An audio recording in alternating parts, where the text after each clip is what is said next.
ආයිබෝවන් vision එඩියු ශ්‍රී Lanka YouTube නාලිකාවට ඔබ සියලු දෙනා සාදරයෙන් පිළිගනු ලබනවා. අතිරේක සිංහල සාහිත්‍ය පාඩමක් තමයි මම අද ආවරණය කිරීමට බලාපොරොත්තු වන්නේ. මෙවර සාමාන්‍ය පෙළ විභාගයේ පෙනී සිටින දුවා දරුවන් සඳහා අද දවසේ මා සාකච්ඡා කිරීමට බලාපොරොත්තු වන්නේ අතිරේක සිංහල සාහිත්‍ය විෂය ධාරාව යටතේ එන තවත් රසවත් කවි පන්තියක් පිළිබඳව. ඒ තමයි එස් මහින්ද හිමියන් විසින් විරචිත යුතුයකම නම් වූ කවි පන්තිය පිළිබඳව. මා විශ්වාස කරනවා ආදරණීය දුවා දරුවන් එස් මහින්ද හිමියන් පිළිබඳ බොහෝ කරුණු මේ වන විට ඉගෙනගෙන ඇති. උන්වහන්සේගේ උපත, උන්වහන්සේගේ ලංකා ගමනය, උන්වහන්සේ විරචිත නිර්මාණ මොනවාද කියන කාරණාවන් පිළිබඳව. 11 ශ්‍රේණිය සිංහල පෙළ පොතේ වෙනම පාඩමක් අන්තර්ගත වෙනවා එස් මහින්ද හිමියන් විසින් විරචිත. එම නිසා එස් මහින්ද හිමියන් පිළිබඳව දීර්ඝව සාකච්ඡා කිරීමට මම බලාපොරොත්තු වන්නේ නැහැ. අද අප සාකච්ඡා කරන මේ යුතුයකම නම් වූ කවි පන්තිය එහි නමම කියවද්දී ඔබට පැහැදිලි වෙයි. අපි වෙනදා දකින කෝණයෙන් නෙමෙයි එස් මහින්ද හාමුදුරුවෝ මේ කවි පන්තිය රචනා කර දී තිබෙන්නේ. එස් මහින්ද හාමුදුරුවෝ ජීවත් වෙච්ච අවධිය ඉංග්‍රීසීන්ට යටත්ව තිබුණු යම් ආකාරයකට යටත් විජිත කරණයකට ලක් වී තිබුණු ඉංග්‍රීසීන්ට එරෙහිව යම් ආකාරයකට පෑන අවියක් බවට පත් කරගත් අවධියක් ලෙස හඳුන්වා දෙන්න පුළුවන්. උන්වහන්සේගේ බොහෝ කවි තුල දේශ වාත්සල්‍ය, ස්වදේශිකත්වය, දේශමාමකත්වය වැනි කාරණාවන් හඳුනා ගන්න පුළුවන්. හැබැයි යුතුයකම කියන මේ කවි පන්තිය ඒ දේශවාත්සල්‍ය, දේශමාමකත්වය කියන ඒ සාම්ප්‍රදායික තේමාවන්ට ලඝු වෙලා නැහැ. මේ යම් පමණකට යටත් විජිත අවධියට වගේම වර්තමාන සමාජයට අදාළ කරගන්න පුළුවන් මේ කවි පන්තියෙන් අප වෙත ඉදිරිපත් කරන කාරණාව. ඉතින් දුවා දරුවනි අපි වැඩි වෙලා ගත කරන්නේ නැතුව අපි එක් එක් කවියේ අර්ථය දෙසට අවධානය යොමු කරමු. එස් මහින්ද හාමුදුරුවෝ මෙලෙස සිය පද්‍ය නිර්මාණය ආරම්භ කර තිබෙනවා. උපන්නෙත් මැරෙන්නෙත් තනියමයි ලොවේ, එයින් පිටස්තර වෙන විදියකින් නොවේ. එයින් එහෙමනම් තම යුතුයකම හමුවේ, බියෙන් තැති ගැනුම අපහට තරම් නොවේ. ඔබ හොඳින් ධාරණය කරගන්න. උපන්නෙත් මැරෙන්නෙත් තනියමයි ලොවේ. ලෝකේ ඔබට වගේම මටත් පොදු සදාතනික ධර්මයක් මේ පහදා දෙන්නේ. අප ඉපදෙන්නෙත් තනියම, මැරෙන්නෙත් තනියම. අප ඉපදෙද්දි මහෞෂධ පඬිතයන් මෙන් සඳුන් කැටයක් අතේ දරාගෙන ඉපදෙන්නේ නැහැ. ඉපදිලා නැහැ. ඒ වගේම අප මරණයටපත් වෙන්නෙත් නැහැ. අප රැස් කරන ධනය සහිතව. ඇතැම් විට ඇඳිවත පවා නොමැතිව මරණයට පත්වන්න පුළුවන්. ඒ නිසා ලෝකේ සදාතනික දහමක් උන්වහන්සේ අවධාරණය කරනවා සිය කවි පන්ති ආරම්භයේදී. උපත මෙන්ම විපත මිනිසාගේ සිදුවන්නේ හුදෙකලාව කියන කාරණාව. ඒ වගේම පෙන්වා දෙනවා එයින් පිටස්තර වෙන විදිහකින් නොවේ. උපත හෝ මරණය සිදුවන වෙන පිටස්තරික විදිහක් නැහැ. තනියමයි සිදුවෙන්නේ. එයින් එහෙමනම් තම යුතුයකම හමුවේ, බියෙන් තැති ගැනුම අපහට තරම් නොවේ. අප සමාජ ජීවීන් ලෙස නිරන්තරයෙන් සාකච්ඡාවට ලක් කරන මාතෘකාව තමයි යුතුයකම් වල විරුද්ධ වචනය. මොනවද? අයිතිවාසිකම්. අපි නිරන්තරයෙන් සාකච්ඡා කරන්නේ, අරගල කරන්නේ අපේ අයිතිවාසිකම් දිනා ගැනීමට. ඔබ ශිෂ්‍යයෙක් නම් ඔබේ ශිෂ්‍ය අයිතිවාසිකම්, ඔබ කාන්තාවක් නම් ඔබේ කාන්තා අයිතිවාසිකම්, ඔබ වැඩිහිටියෙක් නම් ඔබේ වැඩිහිටි අයිතිවාසිකම් වෙනුවෙන් අපි අයිතිවාසිකම් දිනා ගැනීම සඳහා යම් අනවරත අරගලයක නිරත වෙනවා. නමුත් ඔබ මොහොතකට සිතා බලන්න, පෙරලා අපෙන් වෙන්න ඕන යුතුයකම් මොනවද? ළමයෙක්, වැඩිහිටියෙක්, කාන්තාවක්, ශිෂ්‍යයෙක් නැත්නම් රටක පුරවැසියෙක් විදිහට අපෙන් මොන වගේ යුතුයකම් සම්භාරයක් ඉටු විය යුතුද? ඉතින් එස් මහින්ද හාමුදුරුවෝ මේ යුතුයකම කවි පන්තියෙන් ගෙනහැර දක්වන්නේ ඔය කියන කාරණාව. පුද්ගලයෙකු සමාජීය වශයෙන් නිර්මාණය වෙද්දී ඔහුගෙන් පෙරලා සමාජයට ඉටු විය යුතු යුතුයකම් සමුදාය කෙසේද කියන කාරණාව තමයි ඔහු උන්වහන්සේ අවධාරණය කරන්නේ. මා නැවත මෙහි ප්‍රස්තුතය සංකල්පගත කරන්නම්. පුද්ගලයෙකු සමාජීය සත්වයෙකු ලෙස ජීවත් වෙද්දී ඔහුගෙන් පෙරලා සමාජයට ඉටු විය යුතු යුතුයකම් පිළිබඳ යම් මතක් කර දීමක් තමයි මේ කවි පන්තියේ මූලික ප්‍රස්තුතයේ බවට පත් වී තිබෙන්නේ. නොයසේනම් සමාජයේ අදීන පුද්ගලයෙකු ලෙස ජීවත් වීමේදී අදීන පුද්ගලයෙකු ලෙස ජීවත් වීමේදී ගොඩනගා ගත යුතු ගුණ සම්භාරයන් මතක් කර දීමක් අවධාරණය කිරීමක් තමයි මේ තුල දක්නට ලැබෙන්නේ. අපි කවි අවසාන පේලි දෙක වෙත අවධානය යොමු කරමු. එයින් එහෙමනම් තම යුතුයකම හමුවේ බියෙන් තැති ගැනුම අපහට තරම් නොවේ. අපට බියෙන් තැති ගැනීම අනවශ්‍යයි. අපෙන් මේ රටට මේ සමාජයට සිදුවිය යුතු යුතුයකම් සමුදායක් අපේ දෙවුර මත පවතිනවා. එලෙස පවතිද්දී බියගුලුව මුළු ගැන්වීම අපට ගැලපෙන්නේ නැහැ. අපහට තරම් නොවේ යනුවෙන් අදහස් කරන්නේ අපට උචිත නැහැ, ගැලපෙන්නේ නැහැ කියන කාරණාව. ඒ අනුව පළමු කවිය ඔබට වැටහෙන්නේ ඇති. අප ඉපදෙන්නෙත් මැරෙන්නෙත් තනියම ස්වාධීනව හුදකලාව ඉපදෙද්දි ගෙනෙන දෙයක්වත් නැහැ, මිය යද්දි ගෙන යන දෙයක්වත් නැහැ. ඒ වගේම නිරන්තරයෙන් අයිතිවාසිකම් දිනා ගැනීමේ අරගලයේ වගේම අපෙන් සමාජයට ඉටු විය යුතු යම් යුතුයකම් සම්භාරයක් පවතිනවා. ඒ යුතුයකම් ඉෂ්ට සිද්ධ කිරීමේදී බියගුළු සහගතව හැංගෙන්න එපා කියන කාරණාව තමයි එස් මහින්ද හාමුදුරුවෝ සිය කවි පන්තියේ ආරම්භයේදීම සඳහන් කරනු ලබන්නේ. දෙවෙනි කවි පන්තිය. නම්බුව කැමති අය ඇතිනම් නොවී මුලා ගම්මුන් සැවම ගම්මුන්ටම එකතු වෙලා ලොම් සිදුරක තරම්වත් අඩ දඹර නොලා පිම්මක් පනිමු ගම්මුන්ගේ ජයම බලා. දෙවෙනි කවිය පටන් ගන්නවා. නම්බුව කැමති අය ඇතිනම් නොවී මුලා. මිනිස්සු මුලාවට පත්වන ප්‍රධානම කාරණාවක් තමයි නම්බුව, කීර්තිය, යසස වැනි කාරණාව. අපි දන්නවා ලෝකයේ අටලෝ දහම ඔබට එක් අන්තයකින් නම්බුව කීර්තිය හිමිවන විටදී අනෙක් අන්තයෙන් ඔබට යම් අපකීර්තිමත් දේවල් ඔබේ ජීවිතයට සිදුවන්න පුළුවන්. ඔබ විටක සැප ලබද්දී අනෙක් අන්තයෙන් ඔබේ ජීවිතයට දුක එක් රැස් වෙන්න පුළුවන්. ඒකයි ලෝකයේ අටලෝ දහමේ සනාතන සංසිද්ධිය. එස් මහින්ද හාමුදුරුවෝ පෙන්වා දෙනවා නම්බුව කැමති අය ඇතිනම් නොවී මුලා. නම්බුව වැනි කාරණාවන් හේතු කොටගෙන ඔබ මුලා වන්න එපා. ඔබ මං මුලා, සිහි මුලා, විසඤ්ඤ පුද්ගලයෙකු බවට පත්වන්න එපා. සිහි විසඤ්ඤ පුද්ගලයෙකු බවට පත්වන්න එපා. ගම්මුන් සැවම ගම්මුන්ටම එකතු වෙලා. මෙහිදී අර්ථකථන දෙකක් ඉදිරිපත් කරන්න පුළුවන්. එකක් තමයි එස් මහින්ද හාමුදුරුවෝ මෙහිදී ගම්මුන් ලෙස හඳුන්වන්නේ සමස්ත ලංකාවැසියන් වෙන්න පුළුවන්. සමස්ත ලංකාවැසියන් ලක්වාසීන්.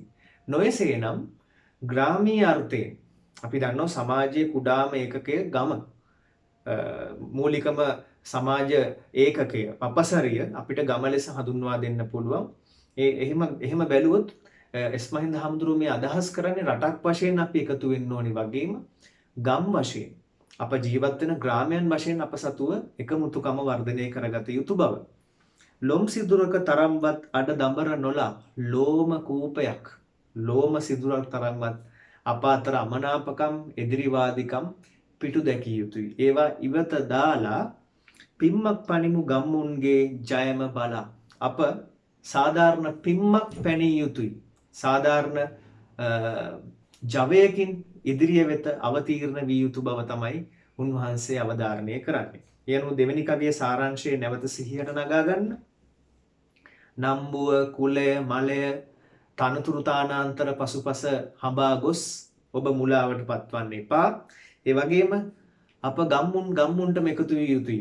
මා එහිදී අර්ථකථන දෙකක් පෙන්වා දුන්නා. එනම් රටක් වශයෙන් එකතු වීමේ වැදගත්කම, නොයසේනම් ගමක ප්‍රජාවක්, ගමක පුද්ගලයන් වශයෙන් එකතු වීමේ වැදගත්කම.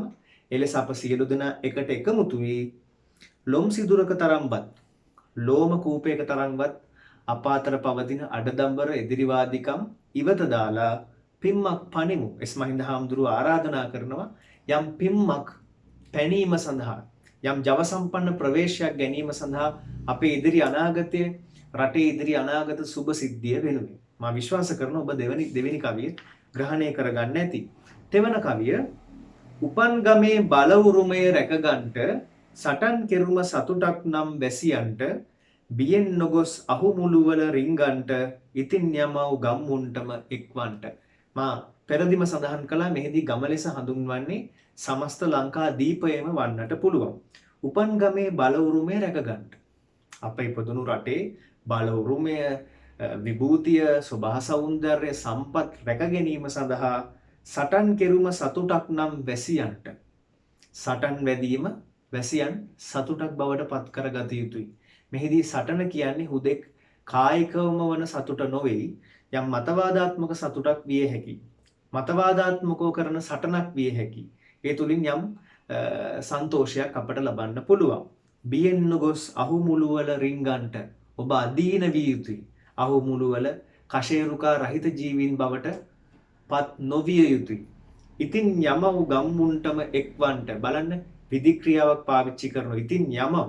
ඉතින් එන්න කියලා කියන්නේ නැහැ, යම් අනාදර අර්ථයකින් ආරාධනා කරනවා. ඉතින් යමව් ගම්මුන්ටම එක්වන්න. ලාංකිකයන්ට එක්විය යුතුයි. ගම අතර සහ සම්බන්ධතා ඇති විය යුතුයි. ගම්මාන එකතු වීමේදී, ප්‍රජාවන් එකට එකතු වීමේදී, නගරයකට එකතු වීමේදී, සාමූහිකත්වයේ වර්ධනය වීමේදී මේ රටේ අනාගත සුබ සිද්ධිය වෙනුවෙන් ඔබටත් මටත් වැඩ කරන්න පුළුවන්. සිව්වන කවිය. වඳින්නේ නැතිව ලොකු නිලධාරීන්ට තමන්ගේ බලය උරුමය රැකගන්ට. ඉතින් අඬගසව් තම හිත මිතුරන්ට හිතින්වත් කැමතිනම් එය කරගන්ට. ඊටාම කාලෝචිත කවියක්. වඳින්නේ නැතුව ලොකු නිලධාරීන්ට. අපි දන්නවා අපේ සමාජ ජීවිතය, ආයතනික ජීවිතය ඇතුලේ අපි යම් නිලධාරීවාදයක ගොදුරු බවට පත් වෙලා. ඉහළ නිලධාරීන් මත යැපෙනවා, ඔවුන්ට වැඳුම් පිදුම් කරනවා, ඉහළ නිලධාරීන්ගේ ඕනෑපාකම් පහළ නිලධාරීන් ඉටු කරනවා. යම් නිලධාරී තන්ත්‍රයක වින්දිතයන් බවට පත් වෙලා තිබෙනවා. ඒ නිසා එස්.මහින්ද හාමුදුරුවෝ පවසනවා වඳින්නේ නැතුව ලොකු නිලධාරීන්ට. ලොකු නිලධාරීන් අභියස ඔබ වැඳිය යුතු නැහැ. ඔවුන් ඉදිරියේ ඔබේ කොන්ද නැමිය යුතු නැහැ.